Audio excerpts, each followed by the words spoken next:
already having a bad day, Petrina. I know. Sorry, lovely. No, Sorry. that's right. So as I was saying, it was a project that was proposed to the Integrated Care Board in January 2019, and a model for a care academy in County Durham was agreed.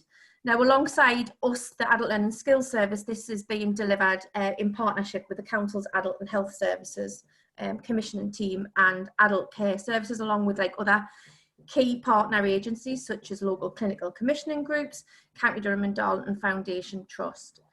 Now, the reason for it coming about was that local adult social care providers, and I think you'll agree, they're under increasing pressures to recruit and to retain staff to meet the demand for the services. And especially now, when we've gone through the pandemic, it's even more sort of crucial in the sense of the helping in relation to the recruitment. In particular, it was originally looking at the domiciliary care sector, it specifically sort of meant that the council and its partners needed to support the provider market to ensure that they do get enough staff so that the services can be delivered to the best that they can for the elderly within County Durham. Local adult social care providers also needed support as well with training for their staff and managers to provide high quality services and to meet the strategic priorities of the council and its partners.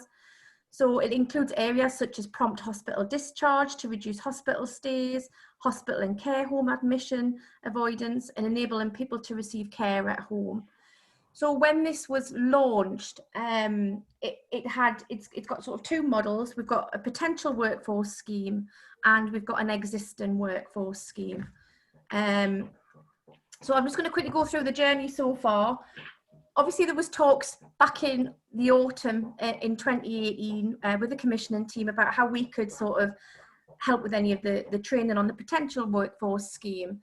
And like we said there, in January, the Integrated Care Board signed off the approach for a care academy within County Durham.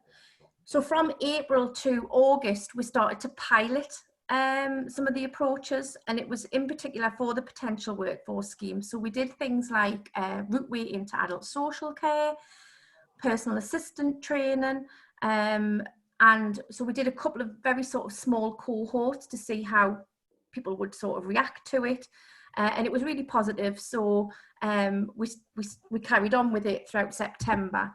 So the Care Academy board was set up, and the Care Academy official launch was in September. So it hasn't even been sort of going really a year in itself, but you'll see as we go through the slides, there has been so much that has happened within the Care Academy itself. So through from sort of January, training interventions have been delivered, and from March, that was obviously when the COVID hit with. And Danielle, I don't know if you want to take over some of the things that you've done in relation to the COVID pandemic. I think obviously the main priority was to work with colleagues in Skills for Care, and obviously at a national level, to try and identify what they felt that the baseline was going to be. There was obviously major concerns that there was going to be staffing crisis within the sector. Obviously, that's if people were ill. We ended up not having sufficient staff in the care homes. We were very, very keen to get a programme up and running where we could attract new people to the sector, but there was a recognition as well that those people might not be coming with all of the skills and the qualifications that we would usually have expected them to have if we had more time to develop them. So it was very much about understanding what that baseline was, and then it was very much around trying to source those materials as well. A lot of them are in existence. So for example, safeguarding, we know you need safeguarding. There's a number of safeguarding packages out there which we can just purchase a SCORM package for and put them straight into our system. We had to work with our colleagues in HR to make arrangements to utilise the local authority's Durham Learning and Development System, i.e. the BLE, so we could host all of this learning and obviously secure support within the organisation to help us roll that out. And we managed to do it quite swiftly. So our programme was up and running before the Skills for Care national programme, we had learners on and training through our routeware. So we were able to launch that in April with a social media campaign and start attracting people to the Care Academy. What we'd done behind the scenes with that as well, we'd set up an online application process with our colleagues in the web team as well. I mean, we're fine-tuning this all of the time. As the more we get into it, the more tweaks that we're making, which was sort of gathering a very basic amount of baseline data. What's your qualifications, previous experience, nothing too overly detailed, because ultimately what we were doing is putting them through that 2 days worth of routeware training, which gives them the basic understanding, and then presenting them to the employers. And then obviously a lot of the employers have their own training programs and induction processes in place which they need to adhere to. So it needed to be robust enough to cover the areas that it needed to cover, but light touch enough as well, so people aren't repeating it once they then get into the workplace. Danielle, can I just ask a question there? Within the FE sector, they're looking at what they're calling a blended approach to learning, which is part online, part face-to-face.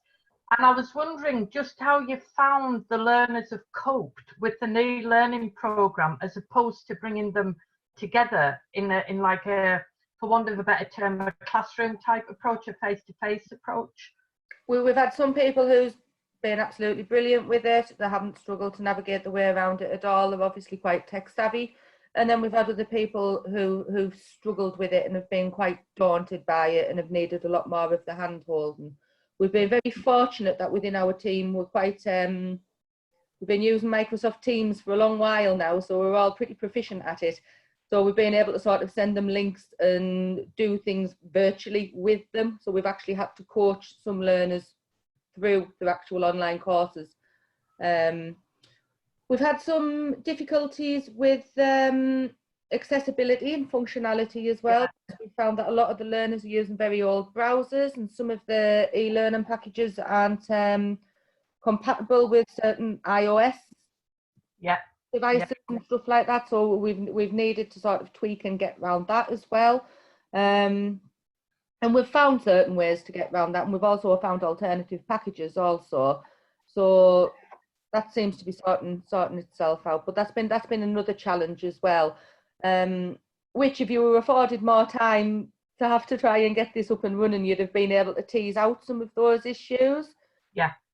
We've sort of assisted with that though as well, haven't we, Danielle? Because some of the learners, it was like a fast track into care, and you've got various sort of amounts of experience of people who've gone through that fast track. But we felt that there was some that wouldn't be ready, and to go into the care sector would be like a rabbit going in the headlights. Yeah. So we had, it's the care certificate, that the knowledge part of the care certificate, and we work with the Skills Network, and they've developed all sort of online, all of the online courses for the standards. And again, it is literally the knowledge, not the competence part. So we've been piloting that. Now, we were going to be looking at doing that from September, because again, you've got individuals who may be working in different sectors and want us to pursue a career within health and social care, but just don't have the time to commit to classroom settings. So with us introducing that, come when things start to calm down, we can actually offer both approaches now. Yeah, it's just, even yesterday I was facilitating a session on, it was a national session of English and maths teachers, or leaders of English and maths. And one of the key areas, if you like, for development that they feel that there's a need for is where they give staff the skills to develop the technology skills of the learner. And so it's not, they feel to a certain degree that staff have developed the skills very quickly, and not necessarily in an ideal scenario, but they have developed them. But one of the critical things is how they bring the learner skills up, because while they might be media savvy, they're not necessarily technology savvy, and it's that sort of difference between the two. So so thanks for that. sorry, you can continue now. Can I interrupt as well? Just a quick question. I noticed the number of applicants signing up. Are you surprised to see so many people coming forward when it's clearly a really, really challenging sector to be working in at the moment? What does that say about the recruitment that you're doing and the way that communities are trying to respond to what's going on? It seems really high numbers. I'm kind of made up to see that. We've got people who signed up to us who are actually already employed in the sector, so Okay. they're coming to then try and move to another employer through the Care Academy. So in some respects, I suppose that's defeating. It's robbing Peter to pay Paul in some respects, but we can't do anything about that. We've got some other people who's come, so a gentleman who had caring responsibilities who no longer has caring responsibilities, who's then wanted to start a career in care, and he's doing fantastically. We've found as well, because obviously we're recruiting against 3 key roles, so there's care workers, kitchen assistants and domestic assistants. Well, a lot of the hospitality industry is obviously, yeah, of course. So we've got applicants coming in for the kitchen assistants and stuff who were previously in the hospitality, but also people with previous childcare experience and stuff like that who are now considering still want to go into caring role, but this is another strand of caring that they're wanting. So very much a lot of people with transferable skills, but also I think a lot of people who have genuinely wanted to support what's been happening during the pandemic as well. Yeah, sorry, thank you for sharing that. So we do have sort of numerous partnership arrangements in place, and as I said earlier on, it's managed jointly by both the Council's Adult and Health Service Commissioning Team and Adult Learning Skills Service. There is an oversight by the Health and Social Care partners through the board that meet, and supporting partners in promoting that training offer. So we've got central points for providers looking for training. And I think that was one of the main things you were looking at as well, Danielle, wasn't it? Having that one-stop shop. Yeah. And Danielle will talk about it a little bit later on about sort of future plans with the Care Academy, because it's just sort of exploded from its starting. But we're developing, or we have developed, sorry, really good working relationships with the job centre, and we work with other training providers. And also we have got plans to work with local schools and colleges. And I think, again, one of the key things that we look at, and I've said I was from FE myself, when I've worked in the health and social care, a lot of young people who were coming in to education at that level wanting to be either a social worker or a nurse, and they hadn't even thought about all the other sort of career aspects to the actual social care side of it. So again, with that there, then plans to work with working with local schools and colleges is to be able to go in there and go look at the range of opportunities that there are within the health and social care sector within County Durham as well. It's something that we picked up in the pen generally, is that the IAG element of a number of sectors, but this sector in particular, is very poor in terms of what is delivered and young people's understanding. And it's almost like anybody can go into this sector. You don't need qualifications and so on and so forth. And therefore it is, or we felt it's critical that we get this element right. But also, as Kerry said, that we let people see that it is an opportunity, or it's one of the curriculum pathways, if you like, where people can go on to other things, that they don't necessarily have to go through a pure academic route. They can go through the vocational pathway to get into jobs that they're interested in as well. So the offer as it stands, we have sort of separate areas. So we have those who want to work in adult social care. So that's the route ways and the PA training. We also have support for those who already work in adult social care. So these were things when we're delivering things like bariatric moving and handling, assisted moving and handling, sepsis training, stress management, that one-to-one support, all of that sort of package. We're also doing work with supporting the adult social care managers. So before, literally a couple of weeks before COVID hit, we'd launched our first major sort of strand of activity with the managers. So we were looking at, we were starting to deliver programs on value-based recruitment. We were also launched, it was quite a lengthy, significant program as well, which was to support managers with effective workforce planning and talent management as well. So this was very much around, we understood that we needed to have this flow of people coming in here, but we also understood that the managers needed to understand what that flow was and where it needed to meet in the middle. So we were tackling it from sort of both sides at the same time.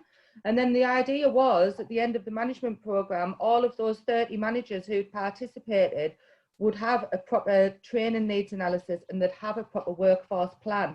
And then we'd be able to evaluate that with the consultants to come up with what might be a bit of a standardised model that we might want to adapt in Durham. So for those smaller ones that maybe weren't as skilled in being able to do this sort of activity, they'd have a framework which they'd be able to sort of put that information in. And then from a commissioning perspective, we'd be able to collect all of that information and understand what those training priorities are across the sector.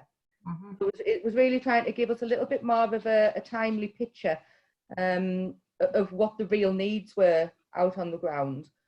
And then we've obviously also through Kerry's team have offered a quite robust distance learning programme, and obviously we're still rolling that out, and I think that's becoming ever more popular now at the moment in the current climate. And we also work with one of our partners to deliver training and support for unpaid carers. And then obviously we've got this whole recruitment campaign that we're rolling out for the COVID. Sorry, my screen's frozen. There you go. So if we look at sort of what I was saying before was the potential workforce scheme, and this is what the Adult Learning Skills Service are delivering on. We have two sort of courses there at the moment. So we've got the routeway into adult social care, and to be fair, when this first started, the classes, sort of the makeup of the classes were attracted people who were sort of over the age of 30. But as we've been running more and more programs, we're actually attracting more and more of the younger generation as well. So with that particular program itself, we do have employers come into the session, current employers that are commissioned by County Durham to talk about sort of the day in the life of. So it's no sort of, they're not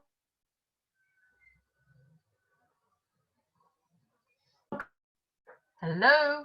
they're not going to fluff it all questions in the learner to be able to question. Hello, can you hear us? We can, Kerry. We had a slight block then, and what happens is it just goes fast, so don't worry, you're on. Can you hear me? Can now, yeah. We can. Are you there? Can you hear us?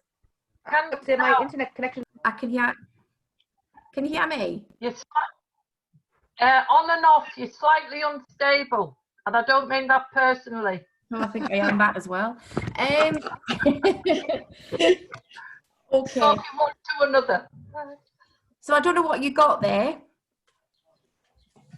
Say that last bit again, Kerry. So I was talking about the routeway.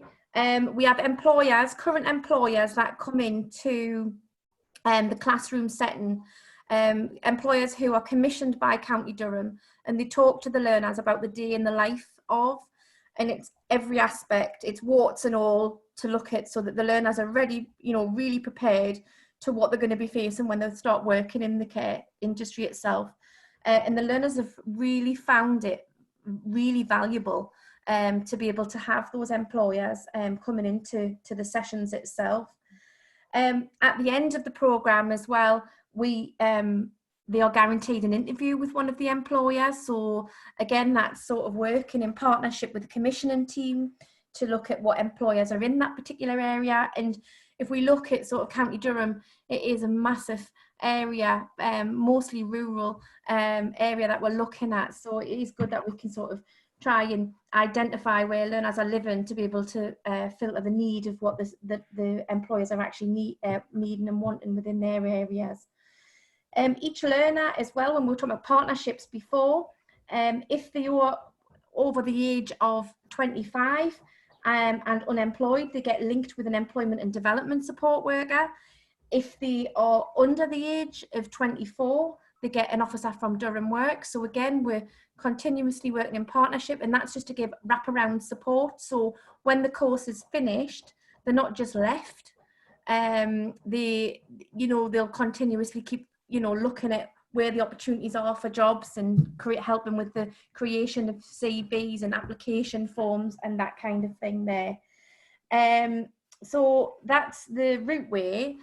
The personal assistant it's an induction training course, and with the personal assistants within County Durham, and I'm sure some of you will be aware of this, but there's no expectation for personal assistants to have a minimum qualification like it would be for their counterparts working in sort of residential and nursing.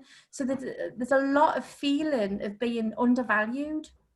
And obviously with the Care Academy, that's been sort of recognised. So we've put on the start of an induction to attract new individuals to the personal assistant role, but also existing personal assistants can come to this course. And what we found is the experience from the existing personal assistants, it's worked really, really well within the classroom because they bounce off each other and they ask lots of questions of how can you do this, how can you do that. So we do have that. And also we invite the direct payments team in, so they have a conversation about the whole financial aspect when you're looking at the personal assistants, and about working with individual employers and how they can be registered as a personal assistant on our locate system. So we do have all of that as well with those particular programs. So just to give a brief overview of some of the support for the unpaid carers, obviously deliver things like infection control, namaste, managing medication, but also through County Durham Care and Support, they also provide them with advice and information. They provide them with support in meetings if they need it, counselling, positive behaviour, stress management, all of those things that obviously the unpaid carers have let us know that they're in need of. So that's just another strand of activity that we deliver. Next slide.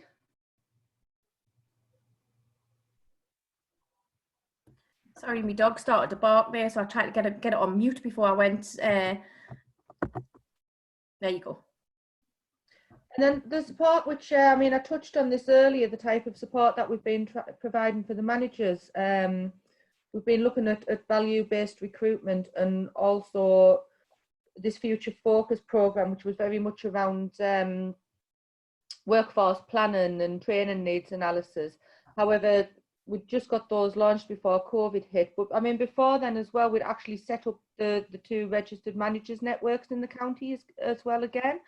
So we'd actually managed to hold one face-to-face one, the County Durham Care Homes Registered Managers Network, and they're proven to be really useful. We've actually held another virtual one since all of this happened, and it's just an opportunity for those. It's led by the managers, but we support it as a Care Academy and help them sort of administer it and promote it. But that's an opportunity for them to get together and share their mutual concerns, and we get different speakers out. So we've had the CQC comes out and speaks to them, and I think we'd arranged some oral health training, and we've spoke to the managers about what they think their training needs are going to be, and it's just for us to try and keep in. Like a professional exchange. It is. It's to keep in and to keep sharing that information, and to make sure that we're responding as a Care Academy as best we can to for the ever-changing needs within the sector. Yeah, yeah. So that's a programme of work which now we seem to be coming out of fighting the COVID fire as much as what we were, as to how we're going to re-establish this and keep those moving, and what they're going to look like moving forward as well, and how we're going to support the managers to engage in these virtually and so on and so forth. But we're in discussions about how we can improve that moving forward, really. So that's sort of what we're doing with the managers. Sorry. So what this was just looking at the distance learning offer that we have, and I think most places offer the same sort of thing where we're looking at it, but we have seen an increase in the number of individuals who want to start looking at working within mental health or understanding their own mental health. We've had a few sort of, even though we've got this crisis with the pandemic, we've actually got the homes saying, you know, can we do falls prevention with you? So staff are still educating themselves, even though they're dealing with the crisis that's happening within the homes themselves. So that they've got that willingness and they want to, you know, they want to continue to learn. So that was just sort of showing you some of the programs that we offer on the distance learning side as well. We've had some of our recruits who've moved into jobs, haven't they, Kerry, who signed up for distance learning as well. They've come through the Care Academy fast track, moved into a job and still wanting to progress and develop, so they've signed up for distance learning too. So yeah, that's always nice, isn't it? it is. Yeah. So really just to give you a little bit of a whistle-stop tour of what we then put in place once the dreaded COVID hit us. So when the lockdown measures were announced in March, we sort of had to very quickly come up with what was going to be a recruitment campaign idea, and then we needed to work with colleagues in Skills for Care to try and understand what that basic routeway needed to look like, and then we needed to source and develop those e-learning routeways. We secured space on our Learner Nexus system, and we appointed some support through a media company called 3Motion. We quickly procured 3Motion because they've been involved with our marketing and media work already. So we were able to get around procurement issues with that, with a justification that we needed something up and running very quickly, who understand our business needs, who had all of our materials, so we could get something set up as soon as possible. And then we set up our Care Academy Facebook page, and we planned the campaign, and we issued a newsletter out to our providers, and we developed some web content. So that was March's activity. We're really like trying to get the content and get it signed off and get it looking how we wanted it to look. So in April, we'd managed to find most of the courses. Some, as I say, were recognised courses which were already in existence. Other ones we were able to put together ourselves. So working with colleagues in the trust, we were able to get a good video about donning and doffing of PPE during COVID, which was obviously a piece of training which wasn't in existence because we never used to have COVID. So we were able to get a really nice video for it, and then working with one of our learning and development officers, we created an assessment of the video, i.e. a series of questions, and we created that into a very simple piece of e-learning, and that became one of the units. So we tested all of the e-learning routeway. We created the animations and the videos that have been rolled out over the social media campaign. And I mean, if you go onto our Facebook, I've tried embedding a video, but it hasn't worked. If you go onto our Facebook, you'll be able to go through and get a feel for what that content looks like. And then obviously develop some publicity and press releases and use the networks that were available to promote what the support was going to be. And then we launched the campaign in mid-April. And then from the 14th of April, we managed to get 51 applications in up until the end of the month. So it was a steady trickle, but we were still very, very happy with it. So, and then May, we were getting a little bit better and a little bit more sophisticated at doing what we were doing, creating more content, really trying to grow our Facebook following, using word of mouth, but getting feedback from your students as well, starting to overcome some of those initial teething problems. So this is when we found out maybe one of the courses wasn't so functional on an old iOS 5 system, but just kept training. So, you know, we had 99 applicants on at this point, and we were getting to the point where we're starting to push people into employment. So in June, we've started developing a provider portal, because what happens at the moment is all of these applicants come in, and I have an enormous spreadsheet with all of that information on. And then we have a training tracker, and we track how far they're getting on with the training. And as soon as their DBS is done and they nearly completed their training, I'm then putting that basic detail onto a spreadsheet, and that gets sent out to all of the providers, so they can go down that list and say, or filter it and think, oh right, there's 3 care workers in Bishop Auckland, 2 with an MVQ, and I would like to speak to those.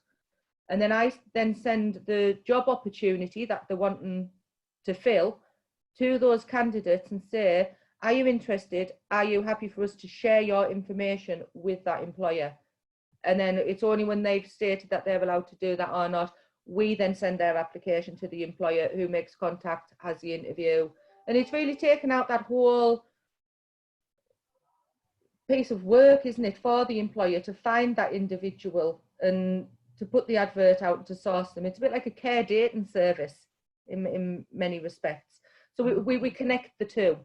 But what we're looking at now, I'm sure you can imagine this is quite, it's quite labour intensive to be able to do this and churning through the information all the time.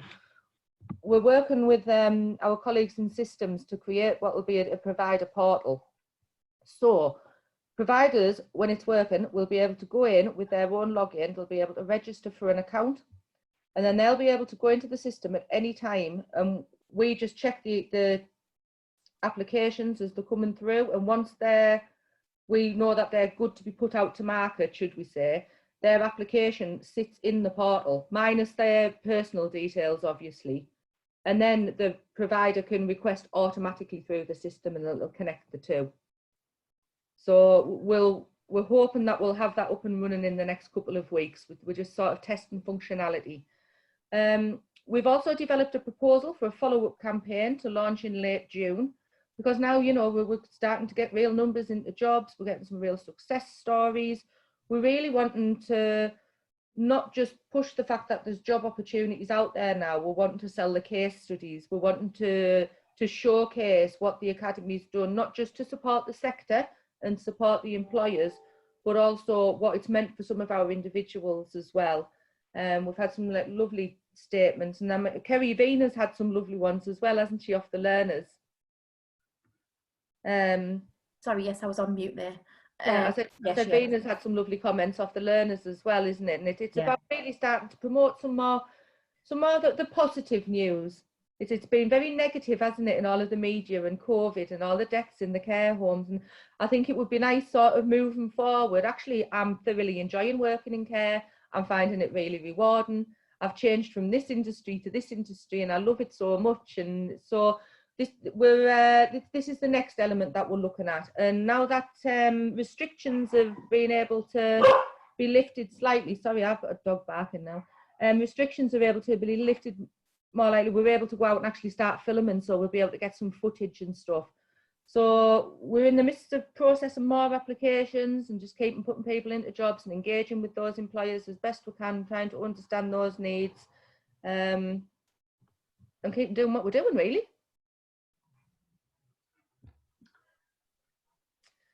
So this slide really just gives you a little bit of an idea about some of the other stuff that we're doing to reach out to people as well, because it's not just social media. We've obviously been putting press releases out. We've got the web content out there. We've been getting articles put into the voluntary sector newsletters and sent out through our colleagues in employability. There's tweets going out through the job centres. So it's really just sort of identifying where those networks and where those partners are and how you want to best promote it as well. So that's, as I say, other elements of how we've been reaching out to people. And then this just gives you a list of the networks which we're linked into, and we update on a regular basis as well. All part of people being aware of what we're doing and making sure that we're responding to what their needs are. So future plans moving forward, we're obviously going to continue with the Care Academy Facebook. We want to get Twitter and LinkedIn, get a little bit more sophisticated across all social media platforms. We're exploring new models for delivery of courses, because obviously we're in a whole new environment now. So this will be very much looking at blended learning, what we can be doing effectively over e-learning, things that we need to do face to face. So things like the assisted moving and handling, looking at how we can do that, and we're exploring with our colleagues in health what the best way for that's going to be. look at growing the personal assistant market. Also looking at topic information videos. So where we know that there's sort of common strands of training. So for example, falls management, we can start to create some video content that we can make available to providers that they can use, even if it's in their one-to-ones, and use for their staff training. So we start to develop a pool of resources that our providers will be able to draw from to support them with their staff training needs. We applied to Skills for Care for the Workforce Development Fund, which unfortunately was put on hold at the moment, understandably, because we needed to understand what was happening outside of the COVID pandemic, but we're hoping that we'll hear something about that later on in the year, because we were wanting to administer that as well through the Care Academy for our providers, and just to be able to support them and make sure that they're starting to access that so that they can get everything that they're entitled to. And as well as looking at iCare ambassadors also. So these are people who can speak to people about what it's like working in care, and to really start supporting the work of the Care Academy, helping us attract new people into the sector, what's good about it, and maybe start to look at what we might be able to start doing with the schools as part of career planning and IAG moving forward. And then we're going to be working with the registered nurses and activity coordinators as well, and looking at what programme of training and development we can put in place for them. Any questions? No, not so much a question from me, but well, it is a bit of a question because it's for you, Carol, which is you are from a completely different sector. And I know you cover a number of different sort of vocational areas, but I mean, your cars, Miltech and what have you. So my point initially was around the fact that for me, this is a model that, yes, this is care as an example, but it is a model that could be taken into other sectors. Would you agree with that from... Yeah, absolutely, absolutely. I could actually see some of the things that we've put into play and that you've actually done as well, because currently the market is really difficult because we're all trying to fight for the same apprentices or potential apprentices and potential employers. And therefore, you know, you've got to do something that's either unique, or you've got to be being able to get out there with your social media, your websites, and so on and so forth, so that you're actually networking, and you're able to put that networking to your advantage. Mm-hmm. I think what I am going to say in relation to what Danielle has done, when you're looking at sort of the social media aspect, because anybody that works for a local authority will know how slow processes can be. Danielle doesn't take no for an answer. She just keeps on going and going. And that's why we've got colleagues in marketing love me. Yes. She's obviously been to the same school as me, Kerry. Yeah. Oh, definitely.